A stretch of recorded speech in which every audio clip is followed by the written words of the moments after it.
Benazir income support programme के नाम पर जालसाजी करने वालों से होशियार रहें। जालसाजों के ग्रुप मुख्तलिफ नंबरों से कॉल या मैसेज करके या यूट्यूब, फेसबुक और दीगर सोशल मीडिया प्लेटफॉर्म्स के जरिए मासूम आवाम को पैसा देने का झांसा देकर लूटने की कोशिश करते रहते हैं।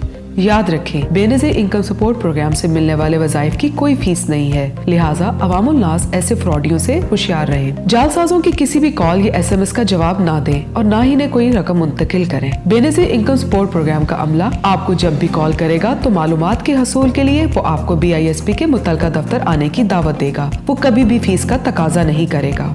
BISP में सर्वे के जरिए रजिस्ट्रेशन के लिए सबसे पहले आप BISP के तहसील दफ्तर जाएं। वहां पर मौजूद अमला आपकी मालूमात कंप्यूटर में दर्ज करेगा। इसके कुछ हफ्तों बाद 8171 से आपके रजिस्टर्ड मोबाइल फोन पर SMS मैसेज मौसूल होगा। याद रहे कि प्रोग्राम में इंदराज या सर्वे की कोई फीस नहीं है। किसी भी गैर मुतल्लिका शख्स को अपनी मालूमात ना दें। ऐसे धोखेबाजों को कैफिर किरदार तक पहुँचाने में बेनज़ीर इनकम सपोर्ट प्रोग्राम की मदद करें। अगर आपको माली मामलत के हवाले से 8171 के अलावा किसी भी नंबर से कॉल या SMS मौसूल हो तो BISP हेल्पलाइन 0800 264 77 पर इत्तला दें।